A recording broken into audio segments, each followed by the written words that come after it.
आप कर रहे हैं जी topic electric field intensity due to an electric dipole at a point on equatorial line.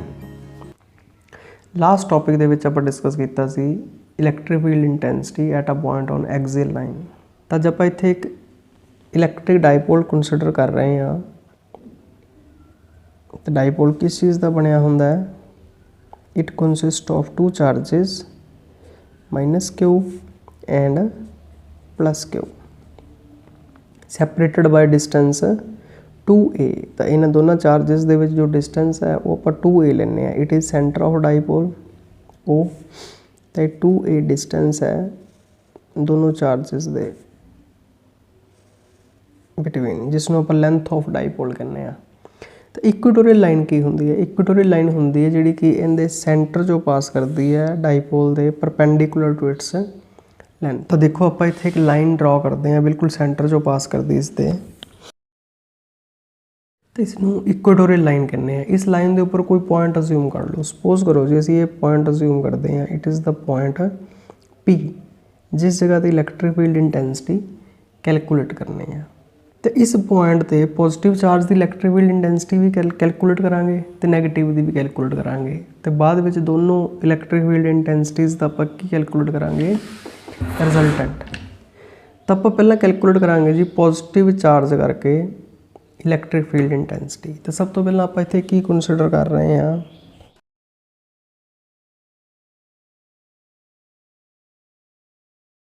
Consider an electric dipole consisted of charges plus q and minus q separated by distance 2a। तो आप plus Q करके electric field intensity calculate करते हैं। तो positive charge की electric field intensity इस point पर पहले तो आपको डिस्टेंस पता होना चाहिए। आप इसमें ज्वाइन करते हैं।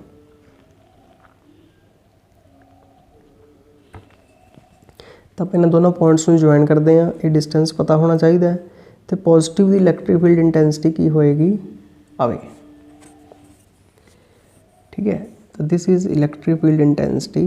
पॉजिटिव करके आप E1 अज्यूम कर रहे हैं, electric field intensity is away. पहले आप E1 ही पता करते हैं, ठीक है। E1 आप कैलकुलेट करते हैं। ये डिस्टेंस 2a है, तो आ डिस्टेंस a है। जिहड़ा O तो लैके P का डिस्टेंस है ये आप R अज्यूम करते हैं। तो जी ए वाली लाइन है ये हाइपोटेन्यूज हो जाएगी अब परपेंडिकुलर बेस। तो इसकी वैल्यू हो जाएगी जी पाइथागोरस थ्योरम के according r² plus a² is the square root. तो इलैक्ट्रिक फील्ड इंटेंसिटी का मैगनीट्यूड कैलकुलेट करते हैं एट पॉइंट P।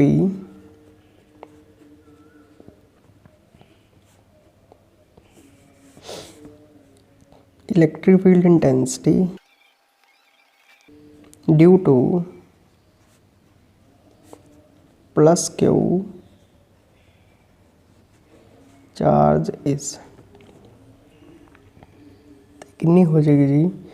E1 की वैल्यू इन मैगनीट्यूड ये हो जाएगी 1/4πε0 Q charge divided by distance. तो इतों लैके इतों का डिस्टेंस इस पॉइंट में आप A ले लें, इसनों B ले लें। तो इसका डिस्टेंस हो जाएगा जी BP का स्क्वायर। BP का स्क्वायर कितना आ जाएगा जी? अब BP है r² प्लस a², इसका स्क्वायर करांगे तो स्क्वायर रूट नाल स्क्वायर खत्म हो जाएगा। ये बन जाएगा 1/4πε0 Q divided by r² plus a² is the square root तो इसका होल स्क्वायर। तो इनू स्क्वायर रूट नाल खत्म हो जाएगा। तो ये बच जाएगा जी 1/4πε0 Q divided by r² plus a²। तो इसनों आप दे देंगे जी नंबर 1। डायरैक्शन इसकी डायग्राम के सॉल्व दिखा रहे हैं। तो डायरैक्शन इसकी आप हुण बाद में सॉल्व करते हैं। हुण आप माइनस क्यू करके फाइंड करना है जी। तो माइनस क्यू का डिस्टेंस इतों सेम ही होएगा जितना प्लस क्यू का सी। तो इसमें ज्वाइन करते हैं। देखो तो इसकी इलैक्ट्रिक फील्ड इंटेंसिटी इस पॉइंट के टूवर्ड्स होएगी। तो E2 अंदर वाला होएगा जी यारो। E2 की वैल्यू भी आप सिमिलरली फाइंड कर सकते हैं, ठीक है। the electric field intensity at P due to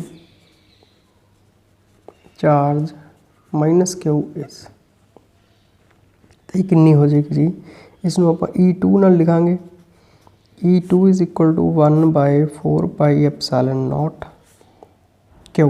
देखो इतने माइनस क्यू नहीं लेना होंगे, मैं तुम्हें पहले भी दस चुके हाँ, आप इतने प्लस क्यू ही लेना होंगे, तो डिवाइडेड बाय डिस्टेंस AP का square, this distance divided by AP square. ये भी डिस्टेंस सेम हो जाएगा जी, ये R है, ये डिस्टेंस A है, तो इनकी वैल्यू भी हो जाएगी जी R² प्लस A² का स्क्वायर रूट। तो आप इहदे विच पुट कर दें, ये बन जाएगा जी 1/4πε0 Q divided by R² plus A² का स्क्वायर रूट, तो उसका स्क्वायर करांगे तो फिर अपने को उही मिल जाएगा जी आपको same to same R² plus A², square root नाल स्क्वायर कैंसल हो जाएगा। हुण आप इन्हां सॉल्व करने की कोशिश करते हैं जी। देखो तो इत्थे एक लाइन ड्रॉ करते हैं, देखो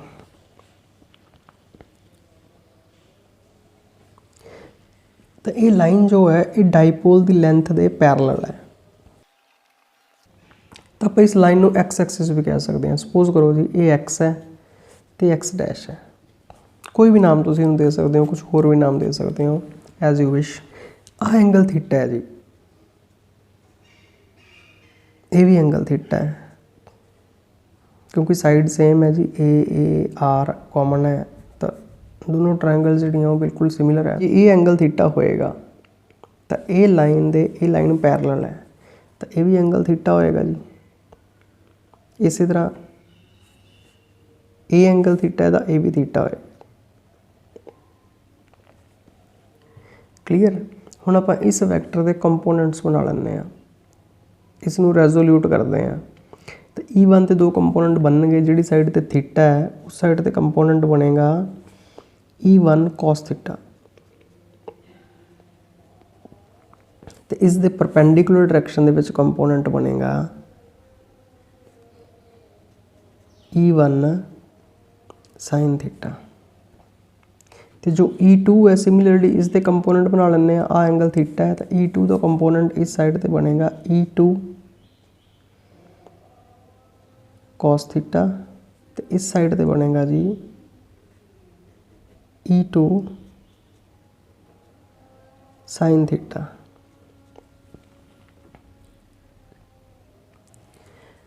हुण E1 ते E2 दी वैल्यू सेम है, जो आप एक्सप्रैशन फाइंड की है, देखो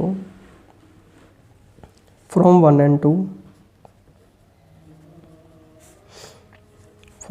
and 2 E1 is equal to E2, E1 E2 के इक्वल है, तो जो E1 E2 के इक्वल है इसका मतलब E1 sin theta equal to है E2 sin थीटा। हम डायग्राम दे विच देखो कि E1 sin थीटा उपर वाला है तो E2 sin थीटा नीचे वाला है, दोनों एक दूजे के इक्वल है तो ओपोजिट है, ये दोनों एक दूजे को कैंसल करनगे। देखो E1 तो E2 को आप सॉल्व करना है, इन्हों का रिजल्टेंट फाइंड करना है, तो रिजल्टेंट फाइंड करने लिए आप इन्हों के कंपोनेंट बना के सॉल्व करते हैं। हुण E1 तो E2 को आप रेजोल्यूट कर लिया, जिहड़ा ये कंपोनेंट है E1 sin थीटा तो E2 sin थीटा ये इक्वल तो ओपोजिट है, एक दूजे को कैंसल कर देंगे। So they cancels each other,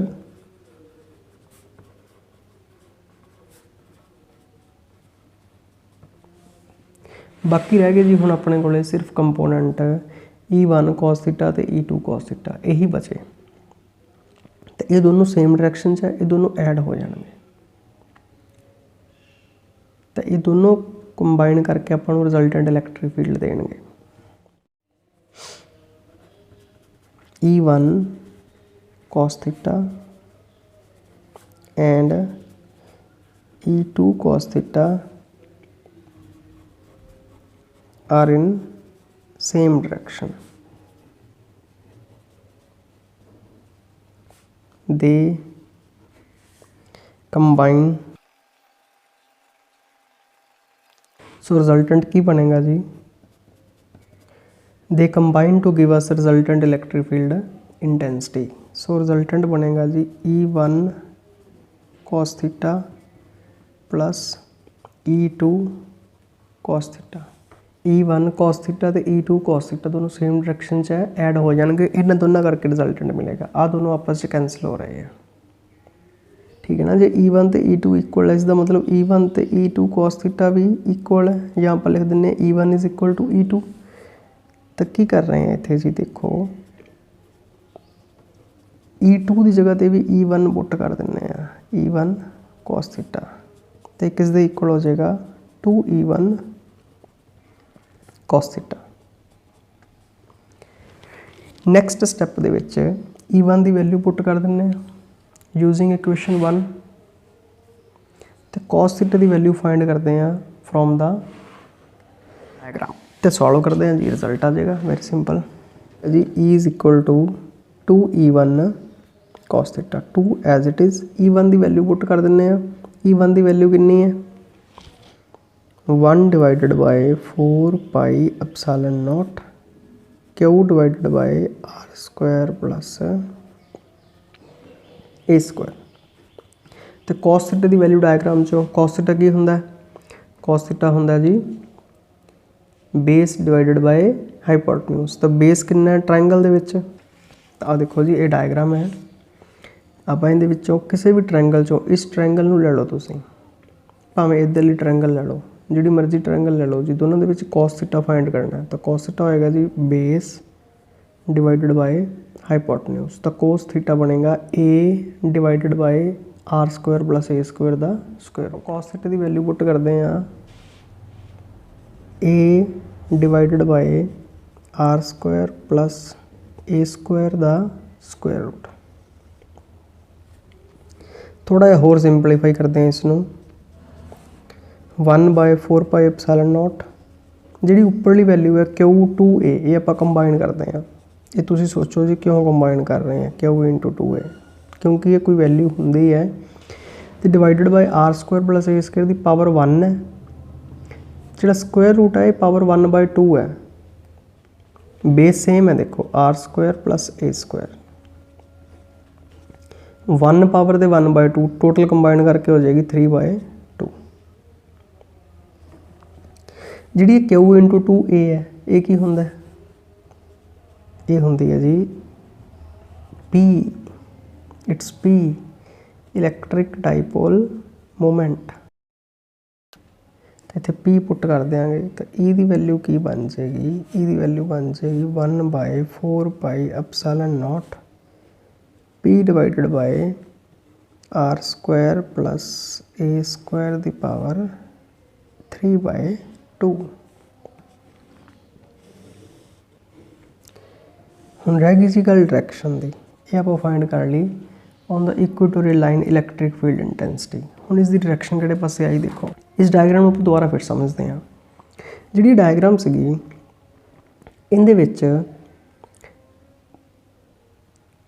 E1 ते E2 cos थीटा कंबाइन होकर आपां नूं रिजल्टेंट इलैक्ट्रिक फील्ड इंटेंसिटी दे रहे हैं, तो किहड़े पासे आ रही है फिर, ये आ रही है जी लॉन्ग PX डैश, तो इसनूं आपां की लिखांगे लॉन्ग PX डैश। एक होर मैथड भी है, देखो अपने कोल हुण की बचया कि ये माइनस क्यू सीगा, आपां दोबारा डायग्राम नूं कोई समझण की कोशिश करते हैं। ये माइनस क्यू है, ये प्लस क्यू है, ठीक है। ये अपना पॉइंट P है, ये सेंटर पॉइंट O है, ये अपनी डाइपोल मोमेंट की डायरेक्शन है P वैक्टर की। डाइपोल मोमेंट की डायरेक्शन होंदी है फ्रॉम नैगेटिव टू पॉजिटिव, तो ये अपनी एक्सिस है जी आप गल कर रहे हैं, ये एक्स है, ये एक्स डैश है, तो जो अपना रिजल्टेंट आ रहा है वो इस पासे आ रहा है E, ठीक है ना। E1 cos थीटा तो E2 cos थीटा कंबाइन करके इस साइड के रिजल्टेंट आ रहा है, तो ये जो रिजल्टेंट है ये P के ओपोजिट है। तो जो आप इनू वैक्टर फॉर्म च एक्सप्रैस करिए इन वैक्टर फॉर्म, जे आप ई दे उपर वैक्टर पावांगे तो इस साइड ते आप पी दे उपर वैक्टर पावांगे।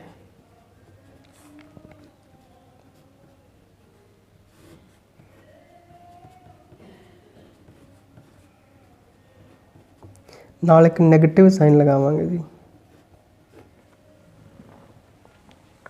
हम नैगेटिव साइन क्यों लगा रहे हैं? क्योंकि ई ते पी की जो वैल्यू है वो ओपोजिट है, इसलिए आप एक नैगेटिव साइन लगा रहे हैं। Minus p divided by r square plus a square की पावर 3/2, दोनों की डायरेक्शन एक दूसरे तो ओपोजिट है। एक होर आप स्पैशल केस करते हैं। केस की है कि if dipole is very small, short dipole की गल जिवें आप पिछले एक्सियल वाले केस दे विच भी कीती सी, जहाँ आप कह दिंदे आ कि जिहड़ा ऑब्जरवेशन पॉइंट है आर, उनका डिस्टेंस बहुत लार्ज है एज कंपेयर टू डिस्टेंस ए। तो फिर आप की करांगे जी, इस एक्सप्रैशन दे विच जिसनूं कि आप नंबर 3 दे दिंदे आ, ए स्केयर की वैल्यू निगलैक्ट कर देंगे, ए स्केयर नूं लीव ही कर देंगे जी। ठीक है, फिर बाकी की बचेगा यूजिंग 3, तो आप लिखांगे जी A square is neglected as compared to r square। तो ई दी वैल्यू की बनेगी, ई दी वैल्यू बनेगी 1/4 pi epsilon not p divided by r square दी पावर 3/2। क्योंकि देखो ए स्क्वायर तो आप छड्ड ही दिता, इक्वेशन नंबर 3 दे विच ए स्क्वायर सी, उनकी वैल्यू बहुत स्मॉल है, आर स्केयर के ऐड करके कोई फर्क नहीं पैना, आर स्केयर ही रहेगा। तो आर स्केयर की पावर 3/2, जो आप इसनों अंदरली पावर में बाहरली पावर ना मल्टीप्लाई कर देंगे, 2 नाल 2 कैंसल हो जाएगा। तो ई दी वैल्यू बचेगी अपने को 1/4 pi epsilon not p divided by are cube. तो ये है जी इलैक्ट्रिक फील्ड इंटेंसिटी। ठीक है, तो वैक्टर फॉर्म से भी आप एक्सप्रैस कर सकते हैं, ਜਾਂ इसकी डायरेक्शन दस सकते हैं अलॉन्ग पी एक्स डैश, या आप लिख सकते हैं जी और E is equal to 1/4 pi epsilon nought minus P vector divided by are cube, as you wish. पर जो वैक्टर फॉर्म से पूछी जाए तो फिर अपन इदा ही लिखनी पएगी। ठीक है, इत्थे एक होर बहुत इंपॉर्टेंट रिजल्ट है जी, जो तुहानूं एक्सियल लाइन वाला रिजल्ट भी याद है तो इक्वेटोरियल लाइन वाला रिजल्ट भी याद है, वैरी इंपॉर्टेंट रिजल्ट है जी। नंबर 1 कि जे तुसी एक्सियल लाइन वाले रिजल्ट नूं देखो, मैं इत्थे ई एक्सियल लिख रहा, इनू इस तरह लिख रहा जी ई एक्सियल। आपां सिर्फ फार ऑफ पॉइंट की गल करते हैं। ठीक है, इसनूं को फार ऑफ पॉइंट भी कहने हैं। Dipole is very very small, R is greater than A, या आप इसनूं कहने कि अपना पॉइंट बहुत दूर है r, far off point, at far off point. तो आप आ वर्ड भी यूज़ करते हैं जी इत्थे। ठीक है, तो जे ई एक्सियल की गल करते हैं तो उनकी वैल्यू कितनी सी, सिर्फ मैगनीट्यूड की गल कर रहा मैं, तो होएगा जी 1/4 पाई एप्सिलॉन नॉट, हो जाएगा जी 2p divided by are cube.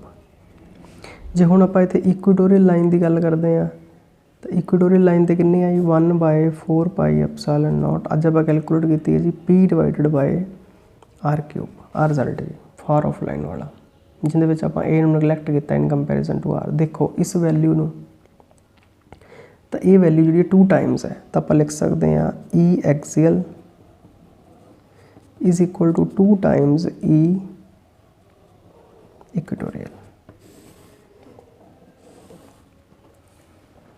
ठीक है जी, दूजा रिजल्ट जी, जी इलैक्ट्रिक फील्ड इंटेंसिटी है भावें एक्सियल लाइन पर करिए या इक्वेटोरियल लाइन पर करिए, वो आर क्यूब नाल वेरी कर रही है नीचे। तो आप लिखांगे जी E is inversely proportional to R cube. जी पॉइंट चार्ज की सी वो आर स्क्वायर नाल वेरी करती सी, बट जी डाइपोल की इलैक्ट्रिक फील्ड इंटेंसिटी है वो आर क्यूब नाल वेरी करती है। ठीक है जी, आई होप कि तुहानूं समझ लग गया होएगा। So all the best, have a nice day.